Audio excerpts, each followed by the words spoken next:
Welcome back to another episode of Broadband Heroes. I'm your host, Nick, and I have got some great guests today. And look, there's plenty of shows that you can go listen about fiber counts and compliance and BEAD. Today, we're going to talk about stories and inspiration and things that are amazing when you talk to two people that have been knee-deep in broadband for decades. And I'm not aging them, but it has been decades for these two gentlemen.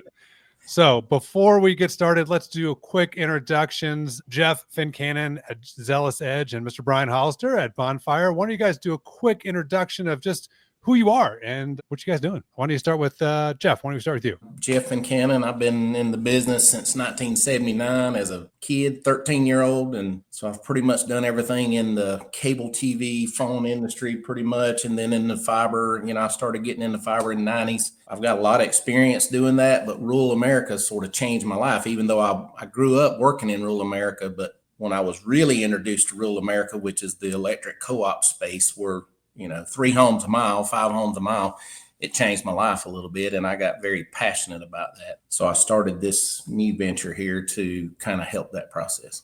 Awesome. Well, we will definitely get more into that. Mr. Hollister. Well, hopefully the folks out there know me. Brian Hollister, CEO and founder of Bonfire Infrastructure Group. We are very similar to Jeff's business and focus on a lot of our work is in rural America. We work with counties, municipalities, tribal nations, and helping them come up with sustainable broadband solutions. So it's everything from broadband planning, figuring out what's possible, engineering, construction execution, and even we also will operate their assets if that's something they need help with. So we love doing whatever we can to get people connected. And like Jeff, I mean, it's an amazing responsibility, the work that and privilege, I should say, yes. The work we get to do each and every single day. And we, thank you, Nick, for continuing to host this podcast and getting the word out for broadband heroes, like Jeff, that's out there making it happen and sharing their experience and knowledge. So hopefully we'll get some great nuggets today to share. Awesome. All right, guys, before we get too serious, you guys have been around a while. I mean, you both look great. How many times are you going to say that? Yeah, are you going to keep saying that? So, but what's the most unexpected thing that broadband has ever put you in the middle of? Oh, and that could be the middle of a state, the middle of a tricky situation, middle of a customer, scenario. What's the tricky situation that you got put in because of broadband? The first time I had a grandfather walk up to me crying, funny story, quick story. I was at his house. I was managing our very first project with my former company, and a contractor had parked a machine on his yard over the weekend, and the hydraulic system busted or something, and it killed this man's grass. I go out and I'm expecting to just get railed over this thing, and I just got to figure out how to solve this problem. And we talk about that for just a few minutes, and I'm standing in a group of 2 or 3 guys, and he comes walking straight up to me and he's crying. And he's thanking me because he got to have FaceTime with his grandchildren that lived in a different state that he rarely ever got to see. To me, that changed my whole life about this whole broadband thing. Because, I've been in this business since 1979. I've had fast broadband at my house twice in my whole life because I live in rural America. I have it now at my house now. And so I understood, and I didn't even have broadband at the time. I've gotten it since this guy, that I met him. But that's happened multiple times over my past 8 or 9 years of working in this. It was a life changer for me, and it made me understand why what we do is so important and why I need to do it more to help more people like that. That's awesome. I don't know if that's a tricky situation, but that's more like a broadband Goosebumps situation. Yeah. Yeah. I think that's kind of just to feed off that similar situation, I got started always worked for the carriers, and then I jumped on to the vendor side, selling technology, software, hardware. And then, when we started this business about 8-9 years ago, actually, no, it's 9 years now, then, really started getting introduced to rural America. And I remember being out and working with one of our, inspecting one of our crews that's out there and just visiting them. Some folks came out because, when you're working in rural America, people want to, they come out and want to know what you're up to, right? And these people came out a little bit hot, because again, not everyone understands the right of way. Got, to Jeff's point, big equipment, with what perceives to be their land, and they care about obviously their land. And, after we explained to them what we're doing, they were absolutely blown away. This was in the morning, and then they came out and served our whole crew lunch. They actually cooked food and invited that whole crew in and fed everybody. And this has happened actually several times, Multiple right? times. And it was just like, and so, it gives me a little goosebumps just retelling the story, because it was just like, it's that kind of stuff that fires me up and gets me excited about the work we do. And as as we were talking about before we started the podcast, this work is very hard and difficult, but it's those moments, right, that keep us just fired up. And even with all the decades that we've been around, Nick, the passion keeps jamming, because that still happens all the time. Right? People are so welcoming when they know that we're actually doing something to improve their lives. Again, I'm going to coin that term, broadband goosebumps now. If you think about that, let's expand on that a little bit more, though. I mean, a lot of people, when they think of broadband, it does get mired in just the technology talk, the budget, the cost, all that. But if you could tell a story about, let's say you're having a picnic, or you're at a bar, or you're having a beer, like, to tell somebody that's not in this industry, or that's wanting to learn more about this industry, like explaining to them, like, hey, broadband did that, right? Like, what did broadband do? And Jeff, I mean, you've obviously mentioned being in rural America. I mean, like, how do we really give you the examples of broadband did that to somebody's life? I just gave a story about how it can affect someone's life, and I can't tell you how many restaurants I've been sitting in with a shirt on, representing the company, or maybe even the electric co-op that I was there with or something, and people would walk up and say nice things about it, just take the time to thank you for what you're doing. But I look at it as a larger than that a little bit too. I can't tell you how many communities we've helped. When you bring gig internet or 2 gig internet to these rural communities that couldn't even get manufacturing or anything, because, these parents have been sending their kids off to college, and those kids never come back home because they're in rural America and there's nowhere for them to work. I've built over 200,000 miles of networks just in the last 8 years, not counting probably another 60 or so on top of that before I got it, my last 8 or 9 years. So, but when you change a whole community that way, you're not changing them for the worse. What you're doing is you're changing them and giving them opportunity that they didn't have before. We've actually had studies done to where we looked at the impact that just the construction projects did on the rural communities, about the hotels and the restaurants and all the businesses that were affected by what we were doing in rural America, that you never even consider when you're talking about building a broadband project. And that $100 million project, or whatever it is, it sounds like a lot of money, but it probably correlates to $500 or $600 million worth of good to that community, not counting the now manufacturing can come in. Kids don't have to move away from rural America to go to get a good job. They can stay in rural America and actually work where they want to now. That's a broader thing than just how it affects just one individual person. Yeah, I totally agree. I mean, we'll be releasing a cool video that Nick helped put together with some of our partners, where we wanted to we obviously have been able to see studies of the economic impact after the fact, but we actually did a really cool story that we'll be putting out soon with just some of our own teammates, right? Where they're buying their first homes because of the work that we're doing. And these are multi-year projects. And, some of the projects that we're involved in now, they want us to operate the network. So even once it's, built, it's never completely finished. That's as right. We know, right? And all that to do. It's maintenance, ongoing, continuation, and it for a business owner and leader. I mean, it makes you more proud to see, team members being able to, one, come back home, where this particular gentleman was always on the road chasing, oil and gas, and, every few weeks being a new location, living out of his fifth wheel trailer, and now being able to be back home, close to family, where he grew up, first home, raising his child, it's wonderful, right? And things have changed dramatically. Our business, as I know Jeff can contest, is, a lot of our folks out there were like gypsies, constantly traveled because the work, there just wasn't tons of it. Now there's Right. work everywhere, so we can really focus on hiring local contractors that know the area well, want to stay closer to their families. I mean, it's an amazing evolution that's really happened. And I think the quality of life for the folks that are actually building this Right. is dramatically went up than in the past. And you mentioned tribal. I'm going to add to that a little bit. So think about the impact that these tribal communities have. Mm, That it's going to change, because their whole thing, when you talking to the leaders of those tribes, their whole thing is, I don't want my children to have to grow up and leave here to go somewhere and do something that's else. right.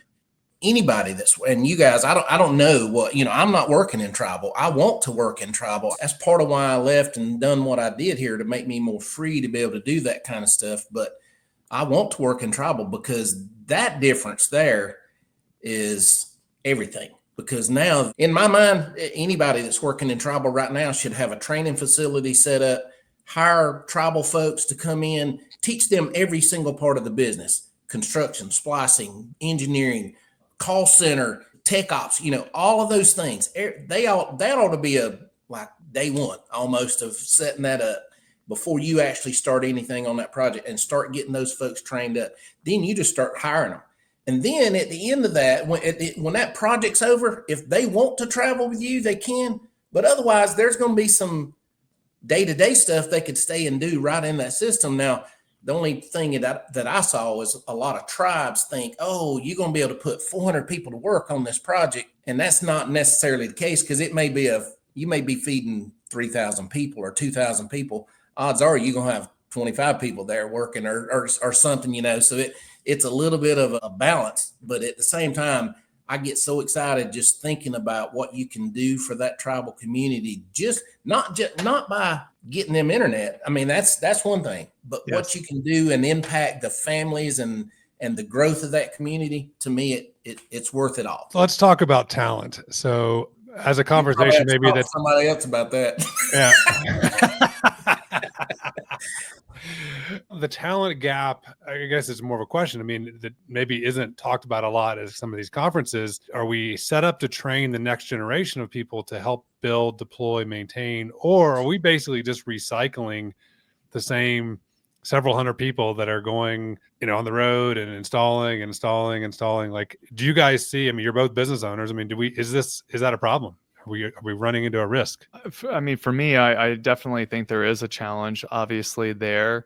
Our organization, when we first started, our team was on the older side. I was the youngest. And I know, obviously, I'm not that young. Nick's pointed it out several times on this podcast already. But like, we have really made a huge effort, at least at Bonfire, to really focus on bringing those young ones into it. Anyone can get a job here, but we actually focus on that because, quite frankly, we've had, for the first time over the last few years, quite a few amazing folks that, some had 40-year careers, retire.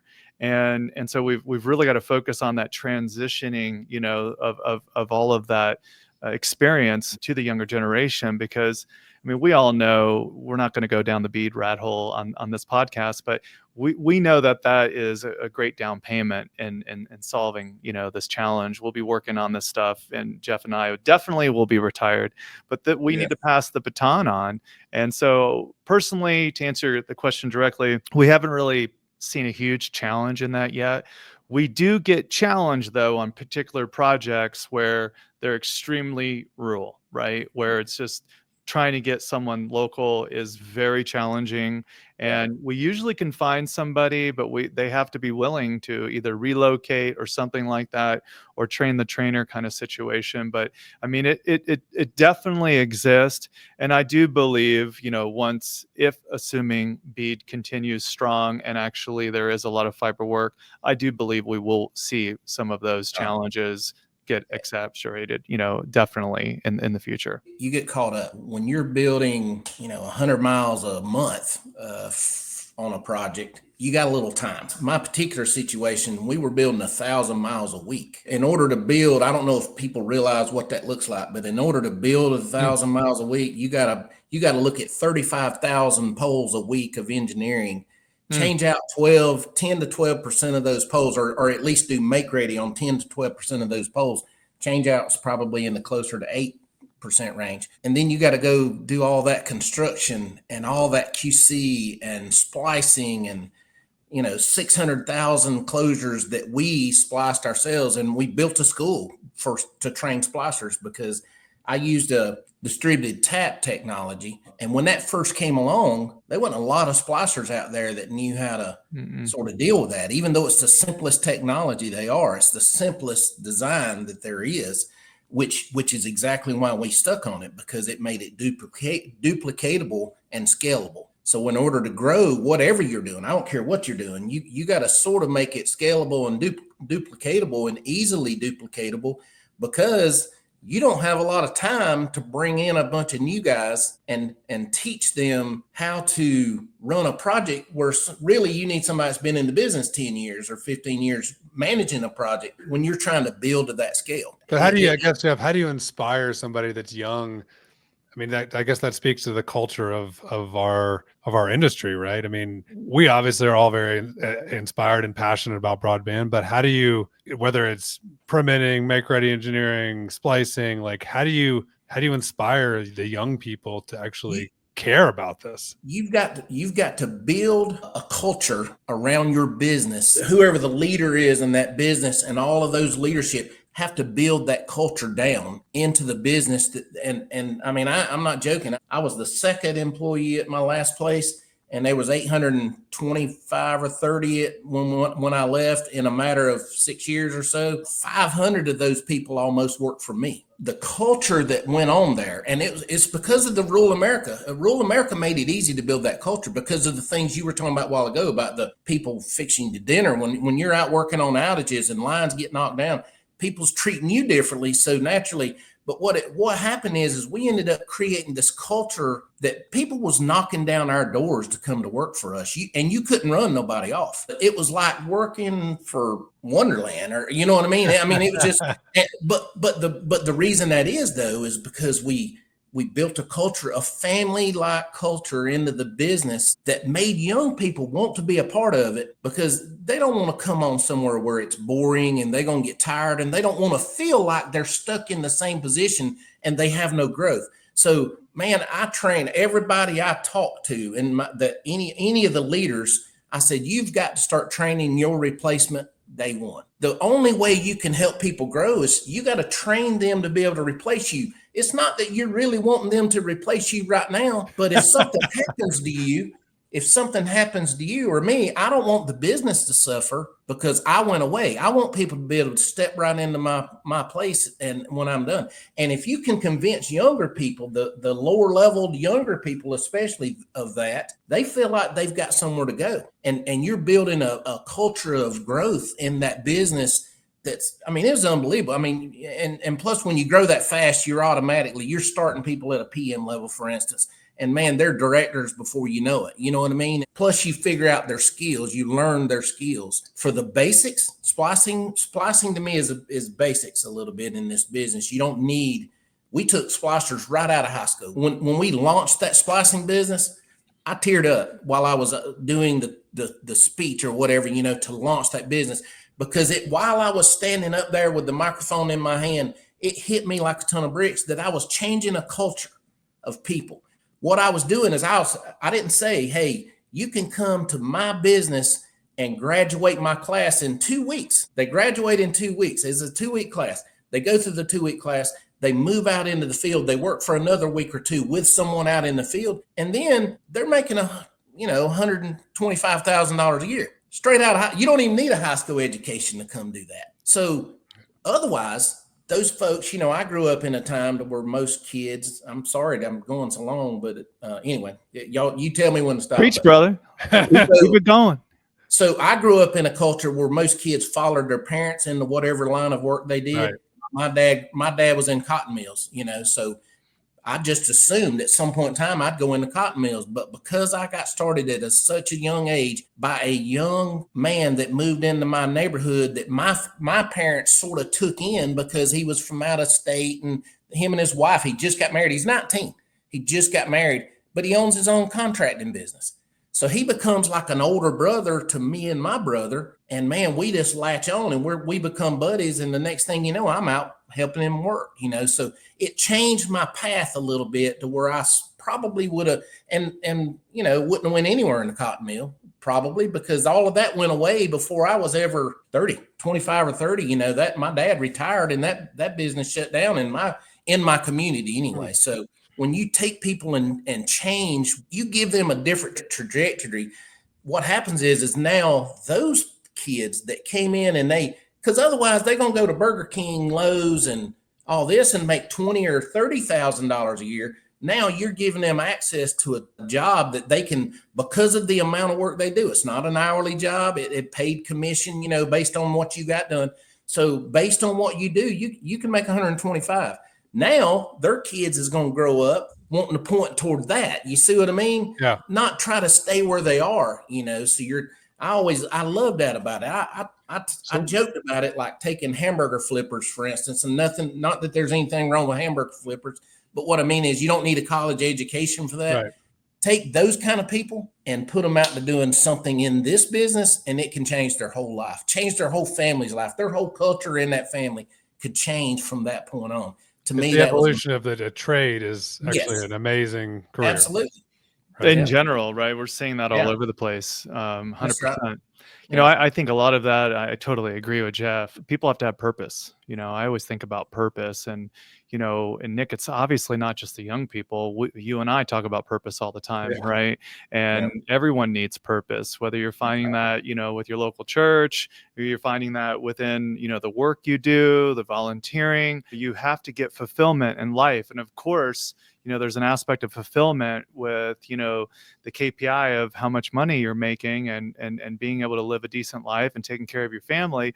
But you also have to have purpose, right? That's right. And so I think, purpose is definitely not taught in college, certainly not at MBA school. Right. And it's something that I think is missing, with a lot of companies. You ask, 10 companies, 10 people what they do at 10 different companies, and they're, or what do you guys do? They're going to tell you what they do, not why they exist. Yeah. Right. What's the bigger picture, right? We believe all Americans deserve affordable and reliable broadband because it makes their lives better. Right. That's right. So that becomes our North Star. Right. And that's what we, preach, around here. And I am a preacher's kid, so it just comes out sometimes. But it's legit. Right. And it's like, when we're making these tough decisions sometimes, are we doing it with that in mind? Right. Yeah. And everyone wants to be a part of that. Right. And we don't see it enough out there. It's a missing element. And hey, man, I'm all about everything being American and very patriotic, but I think so many businesses could do better if they really decided why they actually exist. Right. Absolutely. And I was going to say that I wanted to add one little thing is why. If you can teach people the why. Exactly.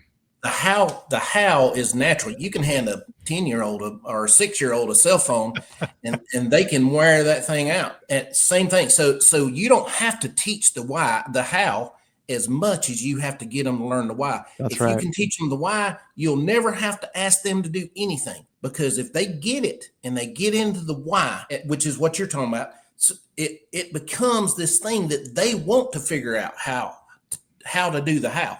They want to solve it, right? They want to solve that problem, and they want to solve it for you because you've encouraged them by giving them the why. Where a lot of companies will hire people and they feel like, oh, you're on a need to know basis. You just stay over here in your lane and we're over here. I don't believe in that. I'm a very transparent person when it comes to leadership and how people should be brought up in the business. And the only way they felt a part of it is because we made them a part of it. Otherwise, they're just out doing their thing, and it's not a family business if the family's not ever together, so you gotta allow moments to come in there to where the leaders are working with those fit folks, and just sometimes it's just having a good time. It doesn't have to be, we would have a call sometimes just to chat. I'd have 400 people on a call. We just chat, not talk about anything, not give any instructions, just chat. Just let them ask me questions if they wanted to about the state of the business or what we were doing and what their opportunities were, the growth that they had. And man, it worked out really good. Right on the Yeah. same page with you, Jeff. Yeah. So you guys both obviously believe in the why of broadband. Yes. How it works. So let's fast forward. Let's think about 10 years from now. How do you think, and let's focus maybe on rural America, since that's where we've been really focused on the conversation. How do you think broadband will affect those communities in ways that we're not even thinking about today? Like, we're very focused on today of the infrastructure and connectivity, but like, let's think 10 years from now. How could broadband shape a community that we're not even thinking about? Well, I think the beautiful thing about broadband is 99% of what's happening on these networks in the future, we probably don't even know what that is yet. That's the beauty of what we've There's beauty created, and scary. right? You can be scared. It's like AI. People are scared of AI, but you're usually scared about it if you haven't started working with it, right? And it's like the unknown. Of course, it's scary. Well, go mess with it. Get knowledgeable. Learn about it. I think for me, I think generally speaking, what I'm hoping is that we're going to see all these communities elevated, right? We're going to see people staying home. We're going to see, now instead of brain drain, right? They're going to be growing, right? And so many of those communities have obviously been super challenged. And I think we're going to see a flop. I think we're going to see folks moving out of the cities and wanting to live in areas that are less congested, quite frankly, more beautiful, right? Yeah. And have a better quality of life, but they're going to have tools available to them to be able to enable that. I don't know what they're going to be doing, Nick, but I hope they're going to be having a better life. And I think they really will, right? And that's why we're doing this work. We know that's going to happen. I feel 100% confident in that. Every rural area that we ever did that was anywhere close, I mean, an hour away from any kind of city whatsoever, as soon as you start offering broadband gig or 2 gig internet, the growth starts happening. There's a lot of these electric co-ops that have a stagnant growth. They basically have 1 or 2 or 3 or 4% growth is all they have a year. You go and start building a broadband project for them, and that changes, that starts creeping up really fast because all these people want to be there. And especially if it's sort of around some municipality or, in Atlanta or, some big city, because there's lots of people that live there because they have to, but if they have a choice, they'd rather live outside it. And this just opens up the door for that. I will say this, there's as much bad broadband as there are good. In other words, you can go use it and find a job and you can do these, all these great things. You can work from home, you can do all that, but there's also a lot of bad. So I hope that there's sort of a moderation, because what 10 years looks like to me is determined on how people choose to use that, what they have available to them. And AI, of course, is going to change everything. And, I'm not scared of AI, and I feel like I would be if I was scared to use it. But I'm like you, if there's so many possibilities there that AI is going to change that I can't fathom, and I'm not that guy. I sort of think I'm a forward-looking person, but it's more about detailed. I'm more about getting things done and what I've got to do to get a year from now or 2 years from now. I'm not about what AI is going to look like in the future. I'm not that kind of smart. There's lots of the people that can maybe dive into that, but I do know it's going to change our whole future. I do know that. No doubt. Obviously, this podcast is called Broadband Heroes. If broadband had a superpower, which I think it does, what would be one of the superpowers that nobody really talks about, or maybe that they don't appreciate because they don't know? Because, I think a lot of times people, they think about broadband just as in just the pure connectivity, right? Right. But you guys have both literally built companies to change lives. I mean, if you want to just sort of think about that and how AI and how modernization and all that comes together, I've been working on for quite a while, wanting to build an AI program that would actually, you could use for all this engineering, all the things that we do now. But in my mind, where it would head is you'd have an autonomous digger derrick that's going to go out at some point in time with precise coordinates, all those things, go out at some point in time, grab a hold of a pole, change that pole out, the lineman standing down on the ground monitoring all this stuff. The shows that we've been at lately, there's robotics in there right now that's very precise on what they're doing. They can reach and grab a tiny LC connector out of out of a patch panel or whatever, So if you can do that, you can do what I'm talking about. And now think of the safety that provides, because now the lineman's standing back out of the way. He's not up in that power and working on that stuff. So an autonomous digger derrick truck that could reach out and do a pole change out, for instance, that's a game changer to me. I don't think it's going to do away with people that need to know what's going on, because somebody's got to watch that and pay attention, and make sure everything's right, and then QC it when it's all said and done. I just think it's going to take the safety factor away from it a little bit, to where it's going to be a lot more safe for that person to get up and do that. All right, if anybody listening, that is Jeff's idea. He copyrighted it. It's on video. It's out there. Well, I think, Nick, people are really worried about, it taken away from jobs, right? And huge concern people have, right? Definitely, and there's definitely going to be an evolution where certain things are obviously not going to be needed to be done by the individual. But when we think about the focus, on the current administration trying to bring jobs back to the U.S., factory jobs, a lot of people are like, well, how's that really going to work? How can we really compete with low cost, labor in Philippines, Indonesia, China, et cetera? Well, the difference is AI and robotics is going to help that, but you're going to have people running those factories. So the factories of yesterday, were 300 people at a factory, making the widgets that they make. Now you're going to need maybe 50 people running everything and overseeing it.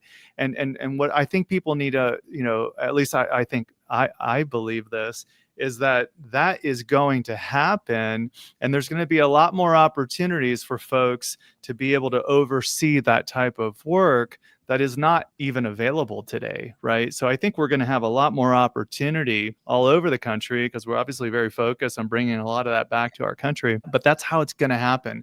We can't, that's the only way we can compete with low cost labor, but it's not like these things are just going to, there was a cartoon back in the day where I can't remember the name of it, where everything was like totally automated and everyone was really fat and they just all went around on these chairs that drove them around because they didn't have to even lift their fingers anymore.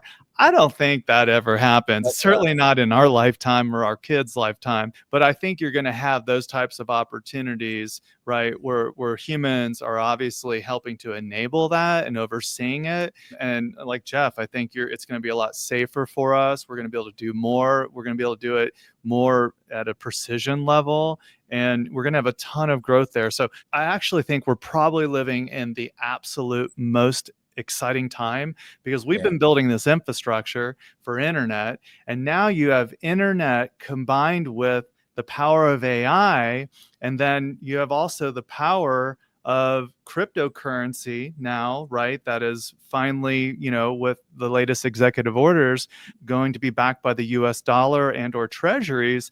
I mean, this is like, all of these things coming together are absolutely amazing, and we could talk about that for hours. I'm so enthusiastic about episode. it. We don't have that much time, but there's some fun things there. Who knows what's going to happen? But I think it's going to be very positive, especially for our country, and that's obviously a lot of our focus. Yeah, and you're talking about jobs here compared to other places. Americans, I feel like, have not lost their work ethic necessarily, but they've lost their ability to be efficient at doing their jobs. I mean, it's hard to explain it, but I don't know, but because of what I've been doing and lately, because you don't do what I've done and with fiber and all that stuff without figuring out efficiencies. So I feel like now I'm the efficiency police, sort of. I don't, I don't say anything, but everywhere I go, and if I'm standing in McDonald's or wherever, in a grocery store or whatever, I'm looking at, man, that makes no sense why they're doing that. That'd be a lot more efficient if they would do it this way. And I know nothing about the grocery business, you know what I mean? but in my mind, I'm looking at efficiencies, and I just feel like that's a lost art a little bit, to where people can't really spot efficiencies. They get used to doing something a certain way, and it's just, it's hard, I can't change, But in all reality, if they would open their minds a little bit and look at a more efficient way to do what they're doing, they could actually make them more competitive to what they are doing out there anyway. And then AI naturally is going to make them more competitive, I think also. I don't want anybody to lose jobs to anything AI, but at the same time, you got to have a building built for all the people that wants to work on computers in their, because that seems to be my grandkids, they think they're going to grow up and be something with a computer. Well, what they forget is somebody's got to build that building that you live in. So you got to have the hard labor folks still out there for that. But efficiency and different technologies and AI maybe helps all of that too, at some point in time. But 100%. You can't have a call center if it's out in the middle of the woods. You gotta be able to build a brick and mortar to surround that call center with at some point in time. Well, guys, let's. I want to wrap up with a little bit of a lightning round of insights, and I want you to give what's one piece of advice, insight, suggestion, one you would tell a community leader around obviously what's going on. One, what you would tell your child, so somebody growing up right now, and third, what would you tell somebody in the professional space, like that's not necessarily in telecom, but just a business professional? And from the perspective of all of your guys' insights about broadband, about technology, where the world's going, like what's that one piece of insight or advice you would tell those three people? It could be different pieces of insight, obviously, for each. So let's start off with, what would you tell the community leader right now? Like, what are the things they need to be thinking about as they're in the moment? They're in the moment. They're in a leadership position. Maybe they're a small town mayor.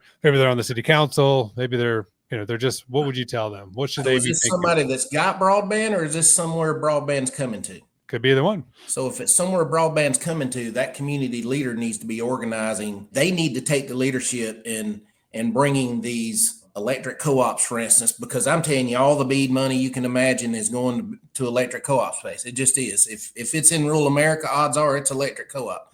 So that's where it's going. So that somebody needs to be bringing all those people to the table, the communications people that's bidding for this money, that's bringing broadband out. And even it doesn't have to be BEAD. This is un-BEAD related, but still, anytime something like that's about to impact the community, it would be nice to get everybody to the table, the locate folks. My Lord, get the locate folks there for sure. Get the telecom folks, get everybody in the room and say, this is what we're trying to do, and this is why we're trying to do it. You got to show them the why, because you got to show them there's a bunch of people in that community that do not have service right now. We need you to help out here. We need you to take ownership in this thing, because we're trying to solve this problem for this grandfather that can't talk to his kids in another state on FaceTime. You know what I mean? Those things are important. You got to teach them the why. Teach that community leader now, or get that community leader to bring these people together so that you can actually plan out how this project will affect, because it's going to affect these communities like crazy. Mostly good. There's a lot of impact there too. Like I said, the locate guys, and all these things, the make ready that's got to be done, the underground digging that's got to be done. Bring all those folks together and say, here's what we need. Here's why we feel like it's going to affect us. How's it going to affect you? Ask the question, how do you think it's going to affect you?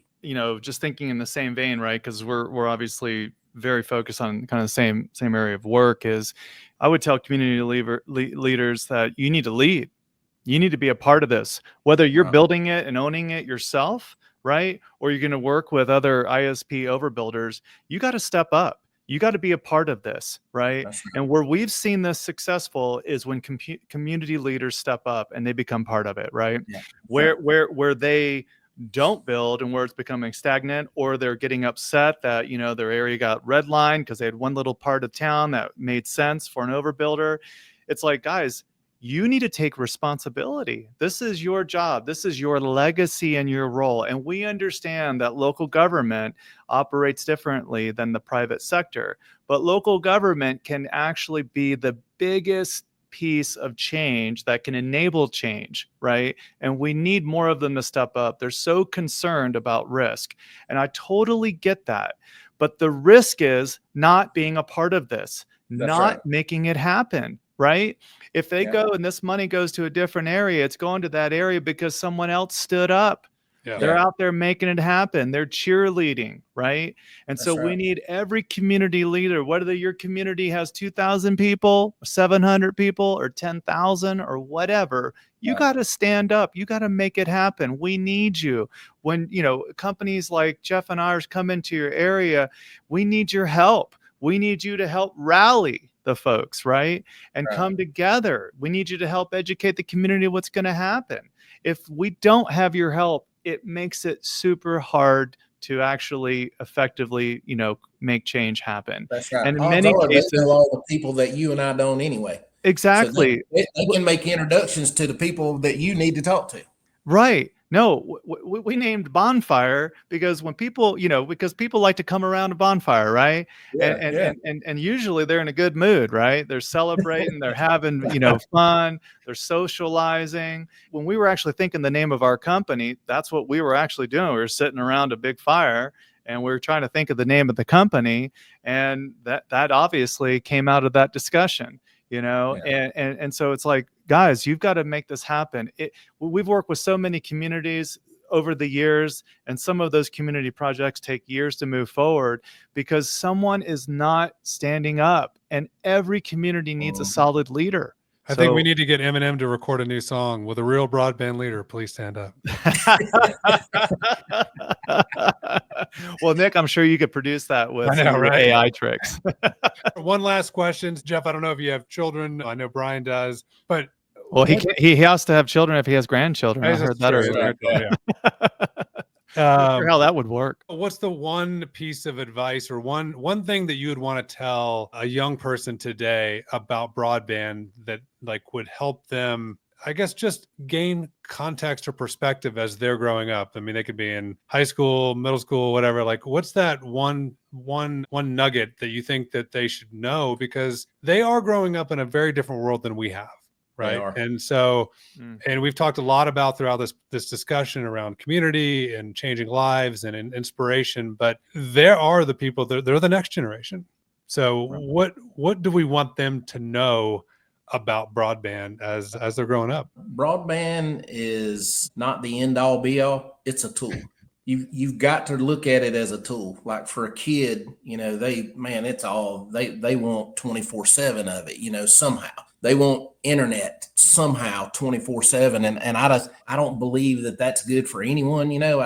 I just feel like they need to understand that it's a tool for them to use to better the rest of their life, not just get better on the internet or better at doing, now working on the internet, that's a different story. But I'm saying, if you work in a particular industry, or if you plan on going into a particular industry, you can't spend all your time on the internet, if it's a different type of industry. So you got to use it as a tool, which is what it's really meant to be.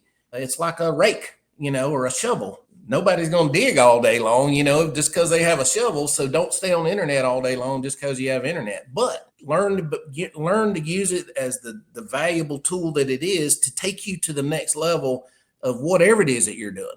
That'd be my advice about that. And then if you want to grow up and be in the broadband industry, learn how to work hard, because it is very hard, and you got to learn to work smart also.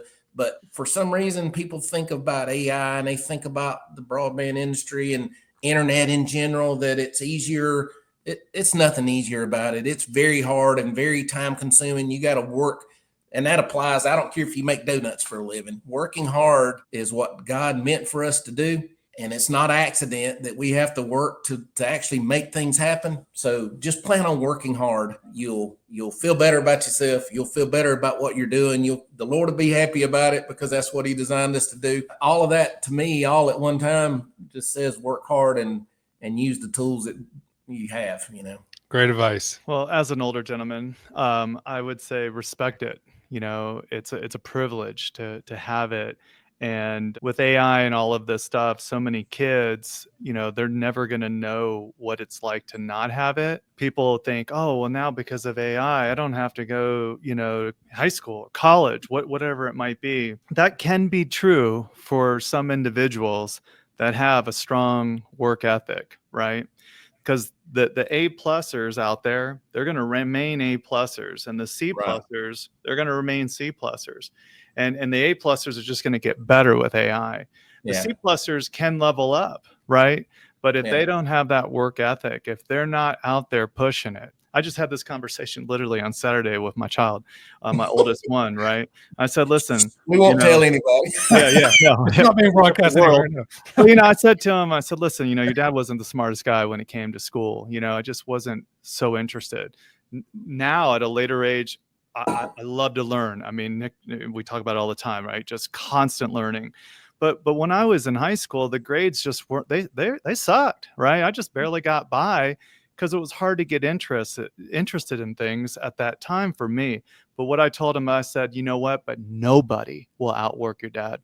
Nobody, right? And he sees it, right? I hardly ever watch TV, man. It's like when I'm home, my therapy is working in the yard. I like to work. I have to work all the time, and I love it, you know. But it's like, hey, man, you're either going to bring, you know, an incredible, you know, IQ, but that IQ is not going to help you unless you have the work ethic, right? That's right. So you need to make sure you can outwork people. And what I worry with my children is that they're living in a much more privileged world than when I grew up, right? I mean, you know, I remember this, you know, I tell this story, you know, when we moved into this mobile home, and it was one that my grandfather owned. We couldn't even afford our own home. And, you know, my dad, you know, the preacher, he says, well, hey, listen, Brian, but you got the coolest room. I said, really? So why is that? He goes, because you got the only one with the bathroom. And I went in and, you know, I ran in the house. I'm like, Dad, I don't see a bathroom. He goes, let me show you this. He took this wood piece, the plywood that was on the floor, and he moved it. And he said, just pee right there, down to the dirt. But I was stoked, y'all. Hey, I get it. And he was making the best of that situation too. So 100%, right? It's perception. Yeah. But that's what, you know, that's what I would tell him. I'm right with you, Jeff. You know, it's like, hey, don't let this make you lazy, right? I tell the kids, hey, you're on that thing all day, but are you learning anything? Are you just watching these reels, you know, that you're just getting you sucked in? Are you learning? Right? Because half of those things that you're learning are BS. Go use your AI to go check it out and see if it's even true, right? Yeah, that's right. This has been awesome. Great conversation. I truly appreciate it. You guys are obviously both truly broadband heroes, and what we're doing, I think, you know, keeping it real, you know, telling both communities, people in this business, you know, what's really going on is what we need to do more of, right? We need to get less of the bureaucracy and politics and get into the real work. So thank you so much. That's it for this episode of Broadband Heroes. Until next time, please stay connected, stay inspired, and you can listen to us on Spotify, on YouTube, or wherever you listen to your podcast. So thanks again, Jeff. Thanks again, Brian, and we will see you next time. Thanks for having me, guys. Cheers.